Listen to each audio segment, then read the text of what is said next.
Yo, hey, hi, how ya doing? How ya feeling? How ya doing? How ya feeling? Yo, what ya doing? Nah, but it's Mel. I'm back.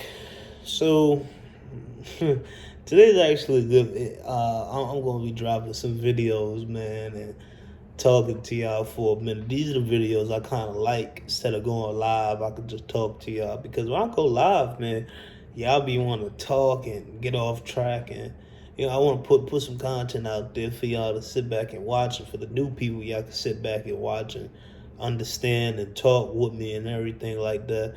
And don't get me wrong, we gonna have little puppy videos, we gonna have all that, but sometimes we should have wake-up call videos, or not wake-up call videos, just update videos. I feel like we should, if you run the kennel, I feel like you should let people know and talk to people and let people understand you and how you think and with the breed and all that, you know what I mean? But back to it, man. After, I'm about to give a little couple of updates. Well, not updates, but breeding. Breed in my program. So I'm gonna talk about Kira, and then I'm probably gonna talk about Kira today. Then I'll talk about future breeders like that. Well, not future breeders. What breeders I plan on doing, her offspring, something like that. I don't know. I just wanted to talk about it because a lot of people ask me what do I plan on doing with her, and what I see from her, and how I think of things about her, and the blood that I put to her. All right, first of all, Kira is a pocket. Yes, pocket. She's 14.5. She's 14.5. She's probably pushing the 15-inch mark, but I doubt it. But the dogs behind her were standards. They were standard dogs. And she's inbred, so brother and sister breeder. So I plan on doing with her is she had a pocket, so-called pocket breeder. The male was 15 inches and she's 14.5, but the blood connected, and I think the puppies are going to be taller than her, or taller than mama and the daddy, because the two puppies I kept, the keepers, they're taller than her already at 5 months.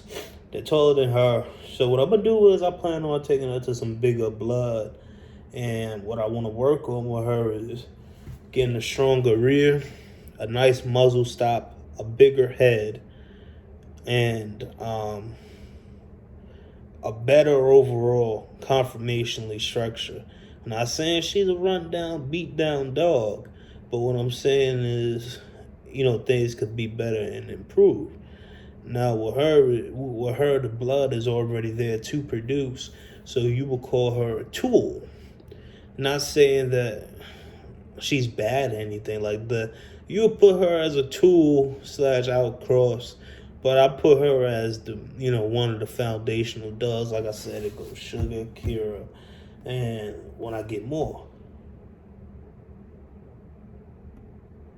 I'm looking out the window. It's nighttime, so this is the hood, this is the ghetto over here. So I gotta keep my eyes alert over here. I gotta keep them alert. So so Kira, I put her out there, but her kids will be bred to selective dogs. They'd be selective, and I gotta be real selective on who I pick to breed with her. So a lot of dogs that I pick to breed with her are taller, and the dogs behind them are great conformationally sound dogs who won in the show ring, or have some show history, and I'm thinking about doing Kira 3 breedings, but there's another breeding that I think should be done with her to make 4, so I'm debating about it. But I'm gonna be taking her back to some blood that I used the blood before. For the first breeding, I used that blood. I'm thinking about taking it to that blood, but it's first generation. So that person who created that blood hurricane, that was their like 5th generation. I want to take her to his first gen when he was first getting started, because I like the blood behind it. It was a lot of Goodfella and Stick with the Peanut blood. And we're gonna see what that does. We're gonna see what that does. I have a stuttering problem. Yes. I'm still debating about it. So me and that person been talking. Me and that person who owns that stud, we've been talking. Then I'm thinking about I should take her to some Blue Pride blood. Some Blue Pride blood, excellent dog, and this dog is inbred. So his genetics are gonna pull, and now the genetics are gonna fight. They're gonna fight to see who dominates. And if I know the blood is gonna dominate. And then I'm taking Kira to Taz, which is a lot of Gorilla Kennel's blood. And Taz is a taller, great conformationally sound dog. And he got a little bit of Remy in him on the bottom side. That gaudy stuff in him too. And so the breedings with her are practically to improve her, better her. So her kids will probably look way better than her. Her kids look way better than her. So right there, I plan on taking her to that. But I feel like the whole hope of Kira, and with any female with Sugar, but definitely with Kira, is to get a better version of her every single litter to get a better version of her. It don't have to be the same color, because color don't matter. But, as in clone, I'm talking about clone. Every dog that comes off her should be better than her. They should look better than her. Conformationally should be better than her. The health should be better than her. Everything. Not saying Kira health is bad. I'm not saying that at all. But I'm saying is everything should be better. That's the goal. Everything should be better than Kira. And you should know, like I said, I'm going to tell people off rip, with my blood, all the females I start with, if they're not in your pedigree, so basically if Kira's not in your pedigree, Sugar, or any other female that I start with, if they're not in your pedigree, something is wrong.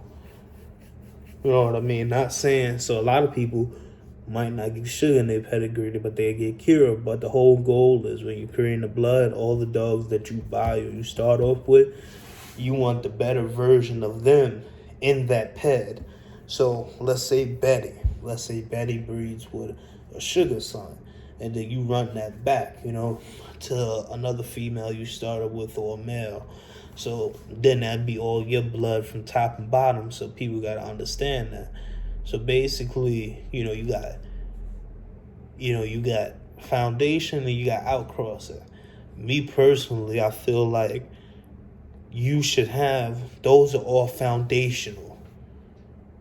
You have your main line, your outcross line. But at the end of the day, if you starting off with them, they should be all foundational. And they should be able to throw you something that the other one doesn't have. So what I mean by that is, I'm going to just use this example.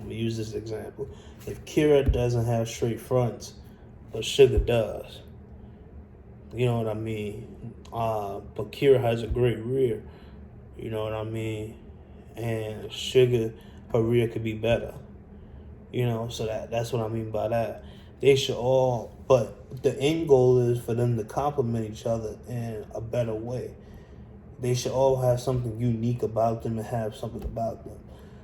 So what I like to do is I like to think what this female or what this girl is going to do or bring to the table. So I know with Kira's going to bring Kira's going to bring them straight fronts. Not only is she going to bring them straight fronts, she's going to bring that long muzzle to help them breathe. What else she's gonna bring? Kira's gonna bring that standard blood behind her. Not saying Sugar's not either, but Kira's parents are standard. Um, what else? It's a lot. The barking, the alertness Kira's gonna bring. So it's a lot of different things you gotta understand what the bloods you have and what they're good for and what you need to improve on. So that right there is pretty much it. Well, no, not really. I mean, like I said, it's more to it than I won't be breaking these videos down. If you want me to make part 2s and all that, I'll do that. But other than that, it's practically common sense and understanding the breeding. It's understanding breedings and understanding what every dog plays a role in your program.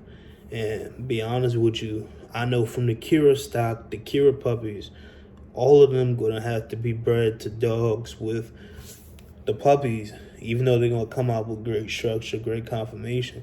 You just want to lock that goodness in. You want to make sure that not only, like, let's say, okay, I use a male, Kira's son, to stud him out. He's not gonna be studded out until he has 4 breedings on my yard. 3 to 4 breedings on my yard with 3 different females. And I gotta see what he's gonna produce. Once I see what he produces with those 3 or 4 females, then I'll open him up. But the thing is, they have to have what he lacks, they have to bring.